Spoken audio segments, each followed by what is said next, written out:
Soviet संघ से 1967 में एक महिला भारत आई अपने हिंदुस्तानी प्रेमी की अस्थियां गंगा में विसर्जित करने। उस वक्त उसकी उम्र थी करीब 41 वर्ष। भारत उसे बहुत पसंद आया, खासकर यहाँ के गांव। वो वापस नहीं जाना चाहती थी, लेकिन हालात कुछ ऐसे बने कि उसे भागकर अमेरिका में शरण लेनी पड़ी।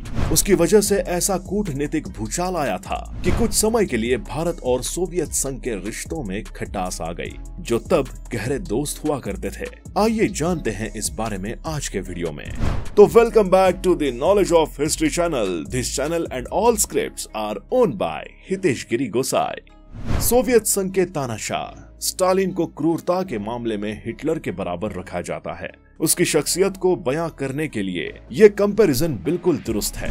आम लोगों की बात छोड़िए, उसके बीवी बच्चे भी उसके सामने थर-थर कांपते थे, लेकिन उसकी बेटी स्वेतलाना का दिल मोम की मानिंद था। क्रूरता के साए में पली बड़ी स्वेतलाना सारी जिंदगी प्यार की तलाश में भटकती रही। स्टालिन की पहली शादी 1906 में हुई। इस शादी से उसे एक बेटा हुआ, याकोव। एक साल बाद ही उसकी पत्नी का इंतकाल हो गया। स्टालिन ने दूसरी शादी मशहूर कम्युनिस्ट नेता लेनिन की टाइपिस्ट नदेजदा अलीलुएवा से की 1919 में। उस वक्त अलीलुएवा महज 16 साल की थी, जबकि स्टालिन 41 साल का था। नदेजदा से स्टालिन को 2 बच्चे हुए। 1921 में बेटे वसीली और फिर 5 साल बाद 28 फरवरी 1926 को स्वेतलाना का जन्म हुआ। उस बच्ची का नाम था स्वेतलाना अलीलुएवा। वो सोवियत संघ के तानाशाह जोसेफ स्टालिन की इकलौती बेटी थी। स्वेतलाना का अपने पिता के साथ रिश्ता कुछ खास अच्छा नहीं था। स्वेतलाना का बचपन किसी नर्क से कम नहीं था। एक तो बिन माँ की बच्ची, ऊपर से अत्याचारी बाप, हर कदम पर सिपाहियों का पहरा, प्यार, अपनेपन और आजादी जैसी चीजों का नामो निशान नहीं था। लिहाजा टीनेज में कदम रखते ही स्वेतलाना का मन एक साथ इन सब चीजों को पाने के लिए तड़प उठा। बाद में स्वेतलाना ने नया नाम भी अपनाया, लाना पीटर्स। स्वेतलाना को भारतीय वामपंथी कुंवर ब्रजेश सिंह की बिन ब्याही पत्नी माना जाता है। ब्रजेश उन तमाम कम्युनिस्टों में से एक थे जिन्होंने सोवियत संघ को अपना ठिकाना बना लिया था। उनका ताल्लुक कालाकांकर राजपूत जमींदार घराने से था। स्वेतलाना और ब्रजेश की पहली मुलाकात हुई 1963 में। उस वक्त तक स्वेतलाना की 2 शादियां हो चुकी थी, 2 बच्चे भी थे। स्वेतलाना टॉन्सिल के ऑपरेशन के लिए ब्लैक सागर के पास सोची के एक अस्पताल में एडमिट थी। ब्रजेश भी वहीं इलाज करा रहे थे। दोनों पहली ही मुलाकात से एक दूसरे को पसंद करने लगे। सेहत ठीक होने के साथ ही दोनों का प्यार परवान चढ़ा। बात शादी तक भी पहुंची, पर बीच में आ गई सियासत। उस वक्त स्टालिन तो जिंदा नहीं थे, लेकिन सोवियत संघ के लोगों को रास नहीं आया कि स्वेतलाना किसी हिंदुस्तानी से शादी करें। इससे ब्रजेश काफी दुखी हुए और 1965 में ट्रांसलेटर का काम करने मॉस्को चले गए, लेकिन बीमारियों ने उनके शरीर को तोड़ दिया और इसके 1 साल बाद ही उनका इंतकाल हो गया। भारतीय रीति रिवाजों के बारे में जानती थी स्वेतलाना। उन्होंने ब्रजेश का अंतिम संस्कार होते भी देखा। उन्हें लगा कि अपने प्रेमी की अस्थियों का परंपरानुसार विसर्जन उनकी जिम्मेदारी है। अप्रैल 1967 में दिए गए एक इंटरव्यू में स्वेतलाना ने ब्रजेश को अपना पति बताया। हालांकि उन्होंने ये भी स्वीकार किया कि दोनों ने ऑफिशियल तौर पर शादी नहीं की थी। स्वेतलाना को भारत आने में भी काफी मुश्किलें आईं। सोवियत संघ के नेताओं ने उन्हें रोकने की हर संभव कोशिश की। रूस के तत्कालीन प्रधानमंत्री अलेक्सी कोशगिन उनसे निजी तौर पर मिले। उन्हें सती प्रथा तक का खौफ दिखाया। कहा कि रूढ़िवादी हिंदू पति के मरने के बाद विधवा को भी जला देते हैं, लेकिन स्वेतलाना भारत आने के फैसले पर डटी रहीं।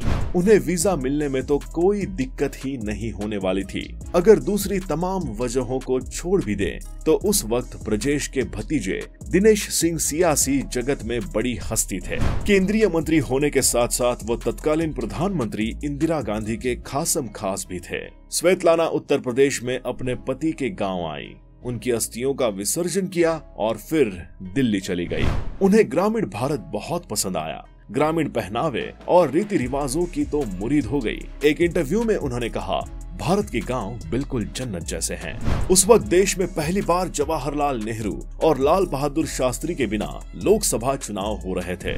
कांग्रेस को बहुमत मिला, लेकिन सीटें काफी घट गई। फिर इंदिरा गांधी और मोरारजी देसाई के बीच सत्ता के लिए ठन गई। बाद में देसाई उप प्रधानमंत्री का पद लेकर मान गए। इस सियासी उठापटक का ये असर हुआ कि दिल्ली में स्वेतलाना की मौजूदगी पर किसी का ध्यान नहीं गया, न तो मीडिया का और न ही सियासी नेताओं का। फिर एक सुबह एक सनसनीखेज खबर आई। भूकंप की तरह पता चला कि स्टालिनी की बेटी ने भारत से भागकर अमेरिका में शरण ले ली। सोवियत संघ बहुत नाराज हुआ, भारत को बहुत कुछ सुनाया भी, लेकिन तब तक हाथ से निकल चुका था मामला। इस घटना से भारत और सोवियत संघ के करीबी रिश्तों में कुछ समय के लिए दरार ला दी। स्वेतलाना के अमेरिका भागने की कहानी भी कुछ कम दिलचस्प नहीं है। वो सोवियत दूतावास में ठहरी थी, उनका वापस जाने का मन बिल्कुल नहीं था, पर राजदूत निकोलाई बेनेडिक्टोव लगातार दबाव डाल रहे थे कि वो सोवियत संघ लौट जाएं। सोलाना ने कुछ सोचकर राजदूत से सहमति जताई और बोली कि मैं सफर का बंदोबस्त करने बाहर जा रही हूँ। फिर उन्होंने टैक्सी बुलवाई और सीधे पहुंची अमेरिका एम्बेसी, जो वहां से कुछ ही दूरी पर था। उस दिन बंद था। अमेरिकी दूतावास ड्यूटी पर तैनात अफसर ने स्वेतलाना से पूछा कि वो कौन है और क्या चाहती हैं। उन्होंने पूरी बात बताई। मामला स्टालिन की बेटी का था। अफसर के चेहरे पर हवाइयां उड़ने लगी। उसने राजदूत पेस्टर बाउल्स को फोन मिलाया, कहा कि एक बेहद संगीन मसला है जिसे फोन पर नहीं बताया जा सकता, उन्हें फौरन ऑफिस आना होगा। बाउल्स ऑफिस आए, स्वेतलाना से बात की और उनसे लिखित में देने के लिए कहा कि वो अपने देश के बजाय अमेरिका को क्यों जाना चाहती हैं। स्वेतलाना ने वैसा ही किया और जब एक साल बाद वो कारण उनकी किताब में छपा तो वो पावरफुल और पढ़ने लायक दस्तावेज साबित हुआ। जब स्वेतलाना लिखने में व्यस्त थी तो बाउल्स ने अमेरिका में स्टेट सेक्रेटरी डीन रस्क को पूरा ब्यौरा टेलीग्राम किया और उनसे पूछा कि अब आगे क्या किया जाए। उन्होंने आखिरी में लिखा था, अगर आधी रात तक मुझे स्टेट डिपार्टमेंट से कोई निर्देश नहीं मिलता तो मैं अपनी जवाबदेही पर स्वेतलाना को वीजा दे दूंगा। उन दिनों सोवियत संघ से भागे हर शख्स को शरण देता था अमेरिका। राजदूत बाउल्स ने बाद में बताया कि उन्हें अंदेशा था कि वॉशिंगटन से कोई जवाब नहीं आएगा और वैसा ही हुआ। उन्होंने आखिरी फैसला करने से पहले स्वेतलाना से एक बार और बात की। पूछा कि क्या आपका सोवियत संघ छोड़ने का इरादा पक्का है, क्योंकि आपकी बेटी और बेटे वहीं रहते हैं। स्वेतलाना ने बाउल से कहा, मेरा इरादा इतना पक्का है कि अगर आपने मुझे अमेरिका नहीं भेजा तो मैं आज ही रात मीडिया के पास जाऊंगी, उन्हें लोकतंत्र का दंभ भरने वाले देशों की असलियत बताऊंगी। भारत जैसे लोकतांत्रिक देश ने मुझे शरण देने से मना कर दिया, अब वही काम अमेरिका भी कर रहा है। बाउल्स समझ गए कि स्वेतलाना अपने फैसले से पीछे हटने वाली नहीं। उन्होंने CIA के एक अधिकारी के साथ स्वेतलाना को रोम की फ्लाइट में भेज दिया। वहां से वो अमेरिका पहुंच गई। जब स्वेतलाना रोम में सुरक्षित पहुंच गई तभी मीडिया और बाकी लोगों को इसकी भनक लगी। स्वेतलाना एक तानाशाह की बेटी थी, लेकिन स्टालिन के बिल्कुल उलट थी उनकी शख्सियत। उन्हें घुटन थी अपने पिता और उनके तानाशाही रवैये से। वो अपनी माँ की खुदकुशी का जिम्मेदार भी स्टालिन को मानती थी। उन्होंने 1957 में अपनी माँ का सरनेम अलीलुएवा अपनाने का फैसला किया। उनका कहना था कि स्टालिन का नाम उनके दिल को चोट पहुंचाता है। उनके मन में ताउम्र स्टालिन के लिए नफरत थी, जबकि सोवियत संघ का वो तानाशाह उन्हें अपनी जान से भी ज्यादा चाहता था। लेकिन स्वेतलाना का आजाद मन तानाशाही के पिंजरे को स्वीकार नहीं कर पाया। 2011 में उन्हें कैंसर हो गया। 22 नवंबर 2011 को 85 साल की उम्र में स्वेतलाना ने आखिरी सांस ली। बेटी ओल्गा ने उनका अंतिम संस्कार किया। उनका बगावती अंदाज आखिरी समय तक कायम था। उन्होंने मरने से पहले रूस के मौजूदा राष्ट्रपति व्लादिमीर पुतिन की भी आलोचना की थी। कहा था, पुतिन में मेरे पिता का अक्स झलकता है, वो भी उन्हीं की तरह तानाशाह हैं। तो दोस्तों, आज के वीडियो में बस इतना ही। आपका क्या कहना है इस बारे में हमें कमेंट में जरूर बताएं। वीडियो पसंद आई हो तो वीडियो को लाइक करें और ज्यादा से ज्यादा शेयर करें और हमारे channel the knowledge of history को सब्सक्राइब करना ना भूलें।